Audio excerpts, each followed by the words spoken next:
Here come the transgender teen lawsuits. Hey, everybody, I'm Steve Green with Bill Whittle and Scott Ott. This is Right Angle, brought to you by the members of BillWhittle.com.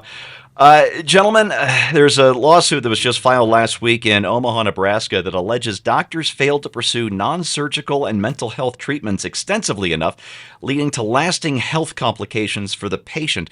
And the patient in this case is a young woman. Her name's being withheld for reasons that are going to become very clear. She is now 21, and she's suing the University of Nebraska Medical Center, Nebraska Medicine, and 3 individual doctors for negligence and lack of informed consent after she had what they're calling gender-affirming double mastectomy at the age of 16 in 2018. This young lady did not actually suffer from gender dysphoria. She did suffer, however. I got to go through some of the awful details of this case. Her parents went through what was probably a nasty divorce when she was 13, and as very often happens, that led to her having trouble in school. She was treated for depression. She was sexually groomed online by some out-of-state predator. And by 15, this won't surprise you, she was questioning her identity.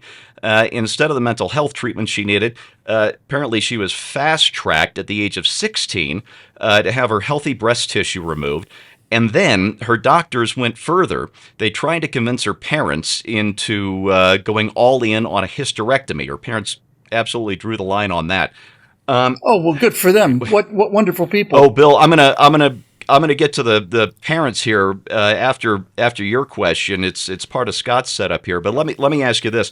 Bill, the lawsuit alleged the girl was fast-tracked through all of this, including 4 years of testosterone injections that left her in severe emotional and physical pain.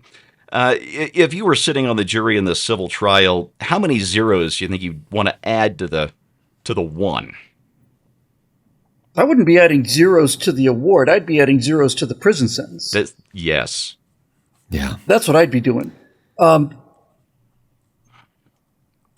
First of all, I've seen a number of these so-called detransitioning cases where the story is always the same. It's a young person, almost always a young woman, who had, in some cases, not even really clinically definable psychiatric issues so much as just a general sense of teen uncomfortableness with being a teen, just like everybody who's ever been a teen feels.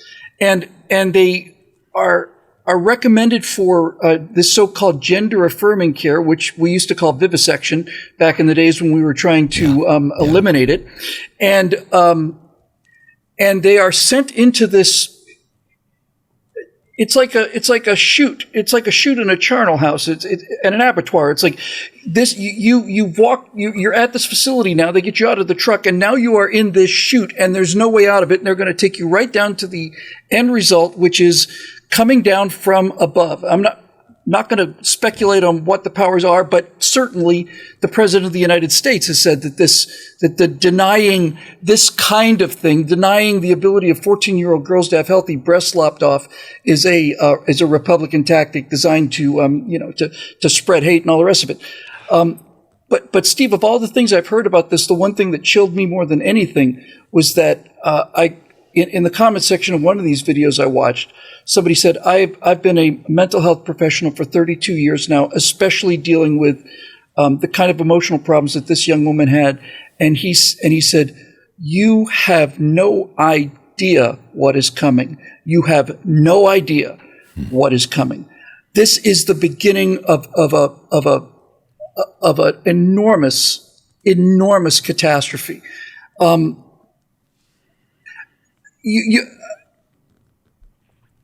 Sometimes you really do have to ask yourself about the limits of where evil is and ends. But I'm going to tell you, while I have no doubt that there are administrators, government officials, psychologists, all of them pushing young children into this thing, and it is the thing du jour, right? I think, what is it now? 25% of Gen Zers say that they think they might be non-binary. Yeah, it's so huge. I don't know what the number. percentage. I don't know what the percentage of young girls that were wearing poodle skirts in the 50s or doing hula hoops in the 60s were either, but it was a significant percentage because that's what everybody did.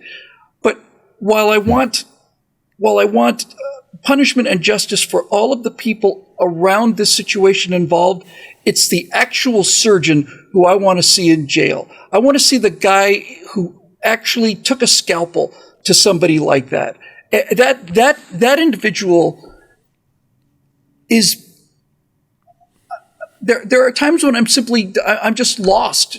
It's not that I'm even lost for words. I'm lost for a way to get my mind around what is actually happening here. What kind of surgeon, what kind of doctor does that? Bill, it's even worse. There's a doctor, I believe she's based out of Florida, who's even got a cool slogan to get the kids in. It's called Yeet the Teats.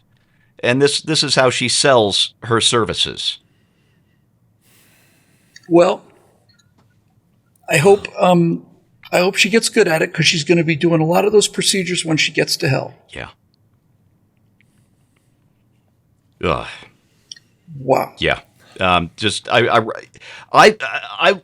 learned about this story late last week. I think last Thursday. We're recording this on Tuesday, and I started writing it that morning, and I was so disturbed by it that I ended up sitting on 200 words out of an 800-word column until this morning, when I finally was able to cope with it well enough to finish writing the column and then to talk about it with you two today.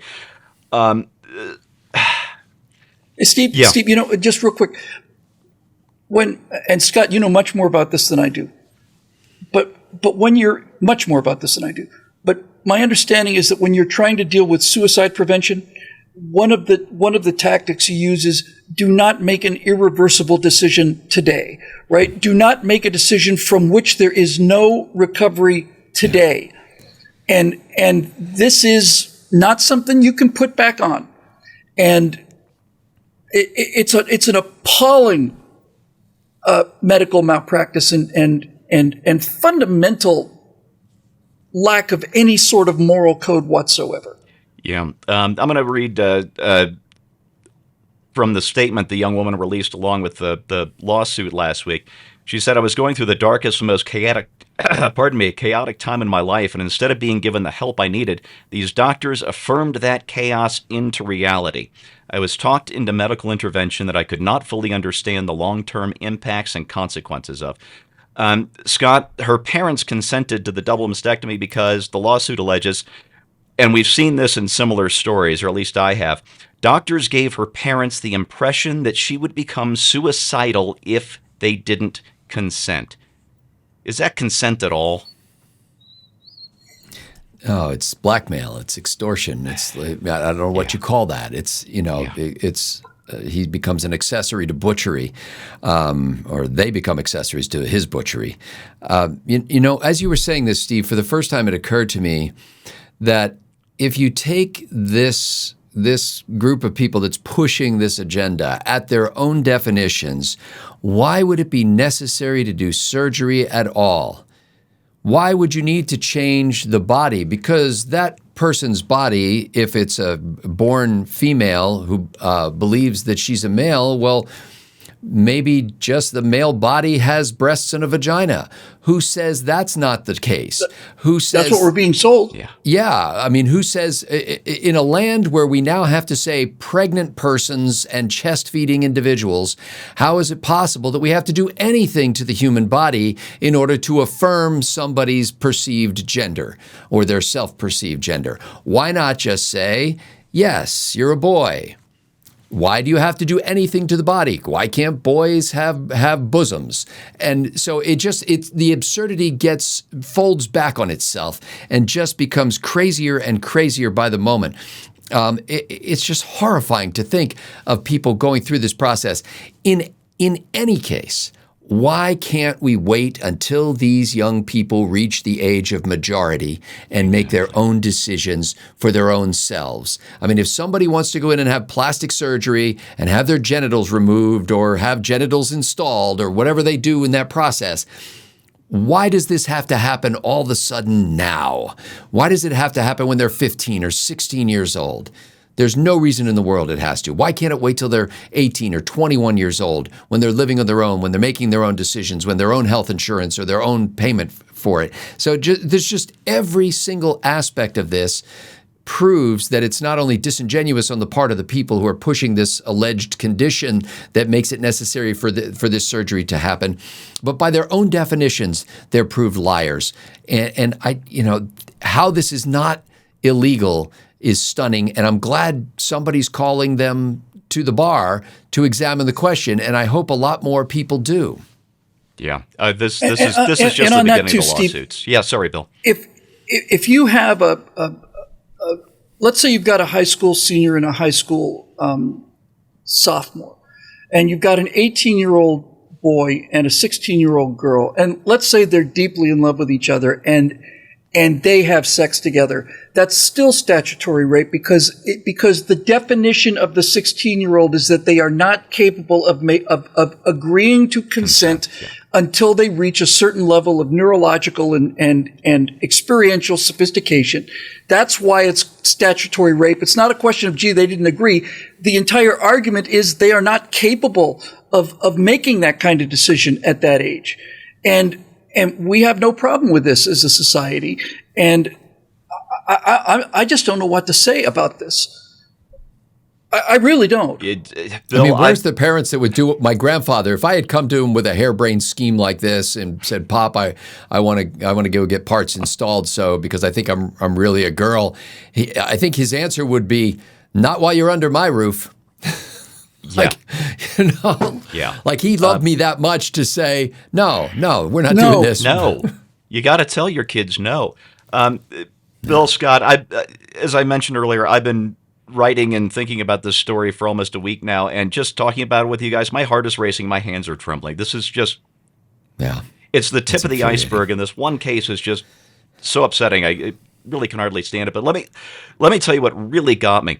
I read about this case from a Nebraska news station, WOWT, who wrote what was a very good news story, I thought, until I noticed something that was missing from their report. There were 4 words never mentioned in this 800+ word news story: woman, girl, she, her. None of these words were used in the story. They eliminated her gender from the news story. Here is a young woman who is just shouting to the world that her actual sex is her actual sex, and the news report telling her story can't even announce that she is indeed a woman. This is how far we've gone in the rabbit hole on this absolute madness. And as I said, this is the tip of the lawsuit iceberg, and it won't be pleasant to watch. But this is a necessary correction. And as much as I have just railed for years about how litigious this country is and how wrong that is, I hope this segment of the medical community is just sued out of its very existence. And I hope Bill is right that jail terms are coming as well. This poor young lady. All right, I gotta wrap this one up, gentlemen. For Bill Whittle and Scott Ott, I'm Steve Green. Thanks for watching, and we'll see you next time.